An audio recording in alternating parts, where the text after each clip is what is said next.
Watching series is a favorite pastime for most people, and I for one was so addicted to series like Game of Thrones, 24, and even Breaking Bad, to mention but a few.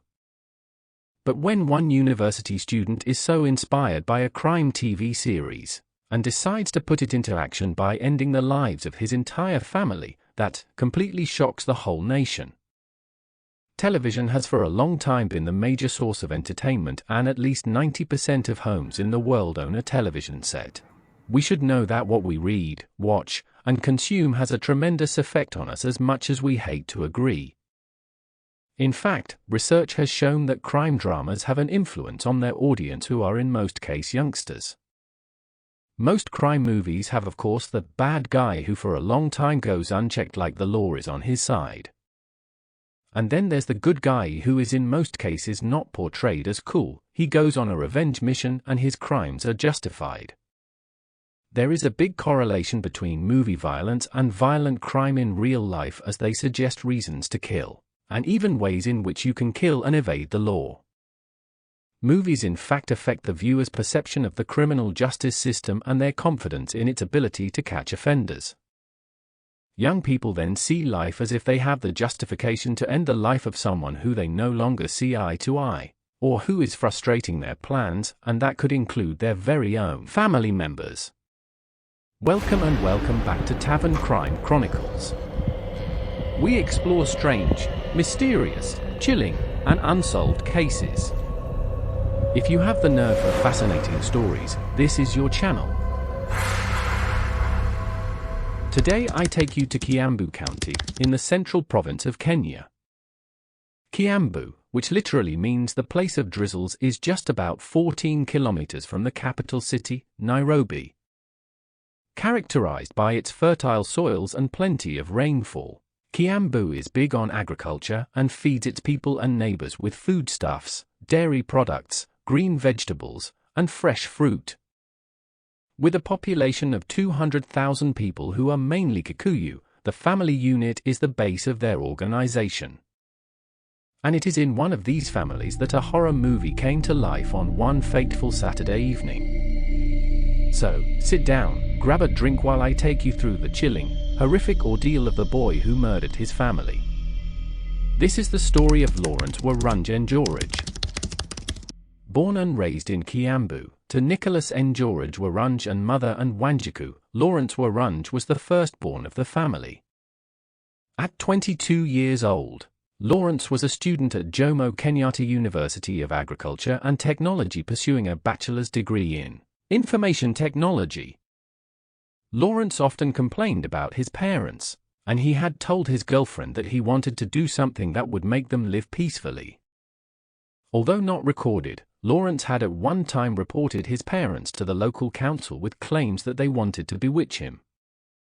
He lived with so much anger at his parents, and it can be noted that he had a rather sad and disturbing childhood. He held so much anger for his parents for having neglected him while growing up and left him in the hands of the housemaids who tortured him. He felt his family were satanic killers out to get him, and his siblings were against him because they took their parents' side. For this reason, he knew he had to do something about it. January 2nd, 2021, will forever be remembered by the Kiambu residents. Lawrence, after having carefully hacked a plan for about 3 months, knew it was time. He had been inspired by the psychopathic assassin Villanelle, real name Jodie Comer, in a British dark comedy drama spy thriller television series, Killing Eve. During this period, even as he watched movies, he also practiced how to camouflage and commit the horrendous act without being noticed. That Saturday, he tried to convince his girlfriend, Sarah Muthoni, to drink and smoke bang, in vain. He expected the girl to pass out as he rushed to his rural home and butcher his kin and come back to her. He had hoped to use the girlfriend as an alibi after killing his family using carbon monoxide. Warunge had earlier asked his girlfriend to buy him a knife in Thika, 9-inch knife, with a metallic handle. At Thika, the suspect also bought a pair of trousers, a jacket, a lady's shoes, a piece of wigs and a female doll. He later cut off the doll's head as though to practice for his horrendous act. From Thika, the suspect proceeded to Nairobi City, where he visited Uhuru Park and Holy Family Basilica. Fearing that he could be searched at the church, he proceeded to one of the supermarkets where he deposited his luggage, which were in a red carrier bag, containing the things he bought, plus the knife. He left the supermarket with the luggage tag, leaving his bag behind, and proceeded to the church. At around 4 p.m., he went and boarded a Limuru-bound passenger vehicle, and on reaching Limuru he took another vehicle home in Wangunyu, Kiambu. On reaching home, he found James KENYAN, their farm worker, and asked him for a metal bar. He, however, did not disclose what he wanted to do with it. At one point, he was very nervous, and when the deceased asked him, he simply said he had a lot of stress, without explaining. He would later catch James unawares, and hit him at the back of the head several times before he cut his throat using the knife he had earlier bought in Thika. According to him, he decided to slit James's throat after he'd refused to die. Warunge remained around the initial crime scene until around 8 p.m. when he saw his father was driven home in a taxi. Shortly thereafter, he scaled the perimeter wall. He got shocked by the electric fence but still managed to get into the compound. The father had brought home some bottles of Balozi beer, some of which were recovered in the house later. While in the compound, he saw the mother in the kitchen, and he proceeded to the main switch and disconnected the power. He had some paraffin which he sprinkled on a green paper bag and set it on fire just outside the kitchen door. Curious to know what was happening, the mother got out and he hit her at the back of the head with the metal bar. The brother, who heard the commotion and rushed to the door, oblivious of the impending danger, was also attacked. All this while, the father, who was taking some beer in the bedroom upstairs, was not aware that the family was under attack from their own son. Shortly thereafter, on sensing some commotion, he went downstairs but met the son armed with a knife. He ran back, but the son followed him. Fearing for his life, he jumped from the bedroom balcony. He got injured and the son followed him, where he stabbed him several times, before slitting his throat. He would later hear the father attempting to open the gate to escape. He pursued him and stabbed him even more, leaving him with his intestines out. Investigations revealed that at this point he was only on his socks, as he had removed his blood-soaked shoes. He then killed one of his brothers, Warunge Njoroge, a Class 7 pupil at Wangunyu Primary School, and went from room to room looking for the other brother. He found the brother, Warunge Njoroge, hiding under his bed in his room. The younger brother pleaded with him to spare his life. He would hear none of that and stabbed him several times before slitting his throat. After killing the family members, he showered and ate the food the mother was preparing, and later sat down and watched a program on television. He slept on his father's bed until around 4 a.m. when he woke up and asked for a lift in one of the delivery vans. He went to Naivasha and later went to Maimahi, the rural home of his girlfriend, who was by then in Thika. There, he burnt some of his clothes and the mobile phones belonging to his parents, which he had collected from the house. On that fateful day, one of the farm workers, Steve Nyehu, had proceeded to Karura shopping center to relax after a hard day's work, leaving his colleague behind. He came back at around 9 p.m. and noticed that one of the curtains was blood-stained, but the lights were on.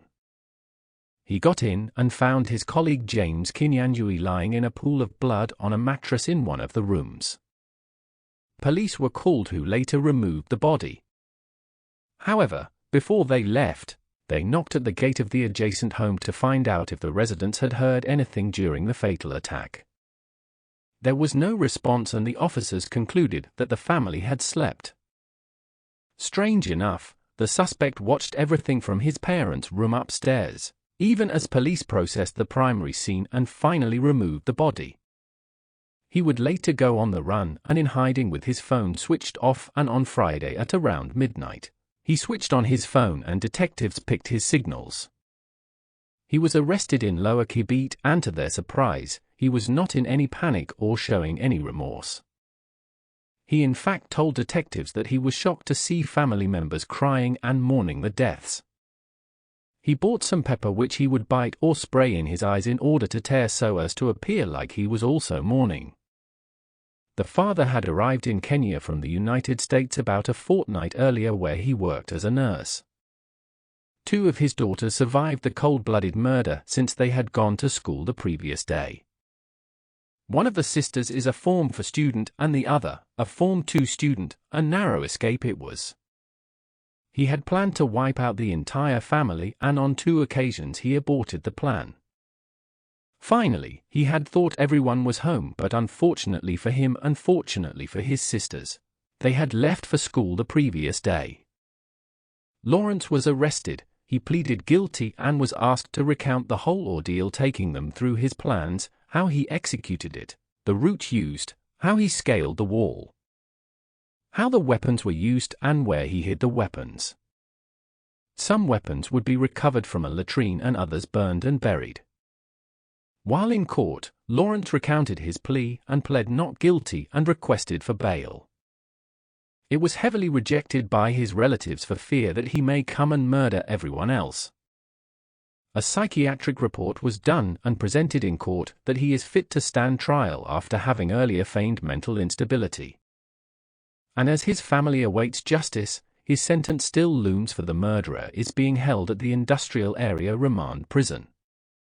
We pray that justice will prevail so that the murderer receives the maximum punishment.